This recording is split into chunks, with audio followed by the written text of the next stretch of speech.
भाभी, आप ऐसे ही जमीन पे बैठ के क्यों पढ़ाई कर रही हैं? सिद्धू भैया लगाए ना आपके लिए टेबल। वो हमको आदत है ऐसे नीचे बैठ के पढ़ने की। अब अच्छा सफाई के लिए लाया ना, एक काम कीजिए, ये हमको दे दीजिए। नहीं भाभी, हम कर लेंगे, आप कीजिए ना पढ़ाई। अरे हम कर लेंगे। नहीं भाभी, सिद्धू भैया हमें बोले हैं आपकी पढ़ाई में कोई बाधा नहीं आनी चाहिए, हम कर लेते हैं। कुमारी, हम कह रहे हैं ना, कोई बाधा नहीं आएगी, हम संभाल लेंगे। आप कुमारी तुम जाओ नीचे, बहुत काम है तुम्हारे पास, तुम जाके काम करो और कुछ भी हो तो हमें बताना। ठीक है।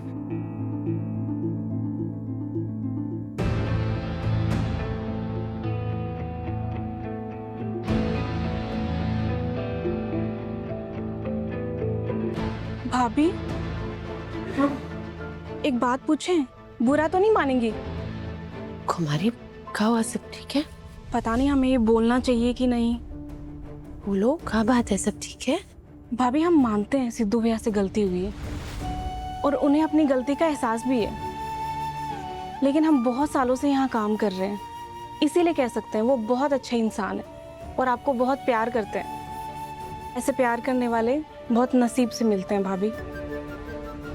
फिर क्यों? कुमारी तुम नहीं समझोगी, हमारी माई की जिंदगी में भी एक ऐसा इंसान था जिसने उनसे वादा किया था कि वो उनसे बहुत प्रेम करता है। उसके बाद हमने अपनी माई की जिंदगी से बर्बाद होते हुए देखी। कहा है ना, मर्द अपनी बातों से मुकर जाते, भूल जाते कि वो क्या बोलते हैं। हम भी बेवकूफ, इतनी बड़ी बात भूल गए थे, लेकिन अब याद आ गया है हमें। रब जिंदगी में कभी नहीं भूलेंगे ये बात।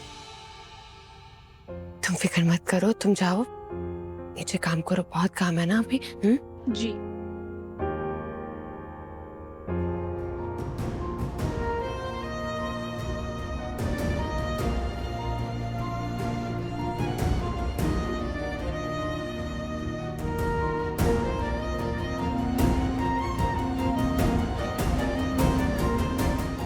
सुन्नी ने अभी तक कॉल बैक भी नहीं किया है हमको, अभी भी बन जा रहा है। सहाना दी को फोन करेगा। बही खाते दिखा दिए तेज प्रताप को? वो वसूली के लिए गए हैं। अरे वाह, सुना आपने, हमारा भतीजा जो है सही मौके पर आ गया, वरना हमारा बेटवा को तो देखिए, विमला की चमची की बातों में आकर हमारा सारा व्यवसाय चौपट हो जाता। रुक जाओ पूर्वी, क्या हुआ मुझे बताओ तो सही। मेरी बात सुनो पूर्वी, घर से कहाँ जा रही हो पूर्वी? क्या बात है ये बताओ तो सही, मेरी बात सुनो पूर्वी। पूर्वी, क्या हुआ? घर से जा रही हूँ, मुझे जाने दीजिए बस। क्या हो रहा है? क्या हुआ बेटिया, क्या हुआ? सरला, ये सब कहाँ जा रहे हो? माँ मेरी बात सुनिए आप, मुझे बस आप आशीर्वाद दीजिए। अरे रोना बंद करो, कहाँ चल रहा है? मुझे अब आप मत रोकिएगा, हाँ? मैं इस घर में नहीं रुक सकती माँ, मेरा यहाँ दम घुट रहा है बहुत ज्यादा। पूर्वी बेटिया, हमको पहले बताओ ना क्या हुआ। तुम बैठो बैठो, पानी ले। पूर्वी हमारी बात सुनो बेटिया, क्या हुआ है? किसी ने कुछ कहा का? इलो पानी पी लो। नहीं पीना।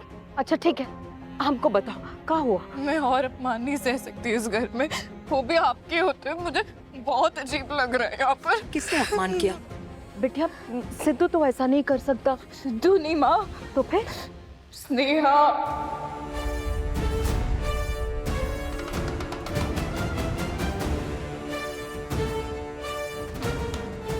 भाषा पलट देना, इसके पहले कि वो तुम पे इल्जाम लगाए, तुम उस पे इल्जाम लगा देना। कहा उसने, बताओ हमको।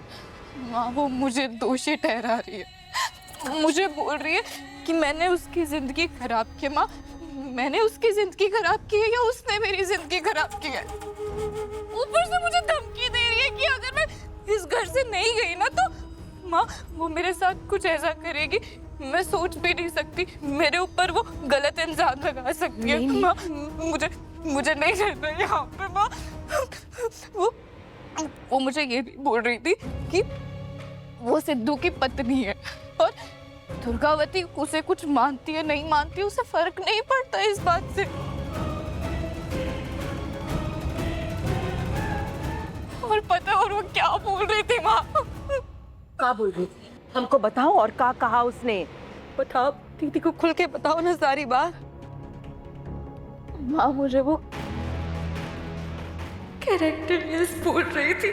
का मतलब? बच्चलन माँ।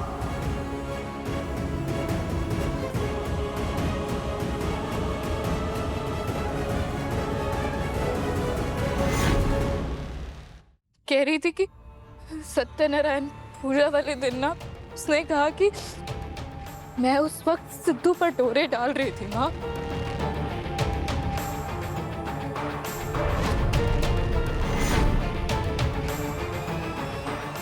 मेरी तो इतनी सारी दवाइयाँ चल रही है और आधा समय तो मेरा दवाइयों के असर में रहता है। मुझे समझ ही नहीं आता मैं क्या कर रही हूँ क्या नहीं कर रही हूँ।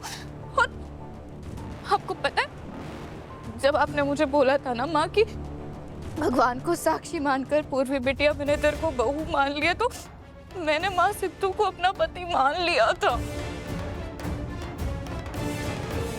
मैं करने लग गई थी प्यार और मैं करती हूँ प्यार। मैं मानती हूँ मुझसे गलती हो गई होगी, मैं मानती हूँ इस बात को, पर इसका मतलब ये तो नहीं ना माँ कि वो मुझे कैरेक्टरलेस बच्चलन बोलेगी। माँ मैं नहीं रह सकती यहाँ पे, आप समझिए प्लीज, मेरे को जाने दीजिए आप यहाँ से। तुम कहीं नहीं जा रही हो पूर्वी। कैसे रहेंगे इस घर में हम दीदी? इसने तो स्नेहा के आने के बाद से ही मुझसे कहा था कि मॉम चलते हैं यहाँ से, लेकिन मैंने ही इज्जत करके इसे यहाँ रोक लिया था कि दीदी का मान सम्मान है, वो तुम्हें अपनी बहू मानते हैं, इसलिए हम यही रुकेंगे। लेकिन किस्मत ने चाहे हमसे हमारा घर बार व्यापार सब छीन लिया हो, लेकिन आज भी हमारी इज्जत हमारा मान सम्मान वो तो हमारे साथ ही है ना। लेकिन इस घर में रहते जब वो भी छिन जाएगा हमसे, वो भी नहीं रहेगा, तो क्यों रहेंगे यहाँ पे दीदी हम? मुझे माफ कर दीजिए, मैं आपसे बहुत प्यार करती हूँ, बहुत इज्जत करती हूँ, पर मुझे समझिए मैं ऐसा नहीं रह सकती। कोई मुझे कुछ भी बोल जाएगा, कैसे रह लूंगी यहाँ पे? मैं जा रही हूँ यहाँ से, मुझे मत रोक। तुम कहीं नहीं जा रही हो पूर्वी, तुम कहीं नहीं जाओगी, हम कह रहे ना। उस लड़की ने हद पार कर दी है, उसको तो सबक सिखाना पड़ेगा और वो सबक हमें सिखाएंगे।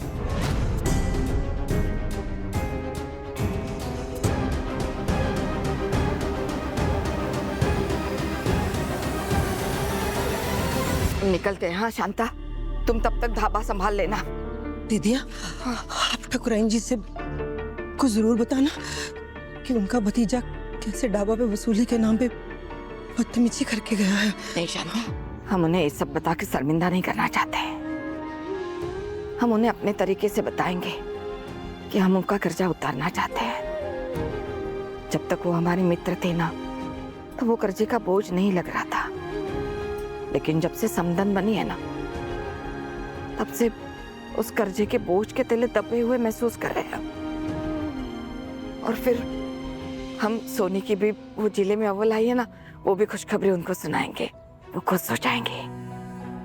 तुमको याद है जब स्नेहा अव्वल आई थी तो वो कितना खुश होकर हमारे घर आई थी।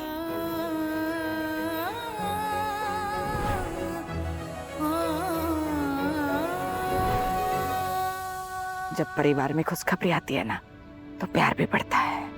लोग इंतजार कर रहे हैं, तुम ढाबा संभालो। आते हैं। ठीक है दीदी।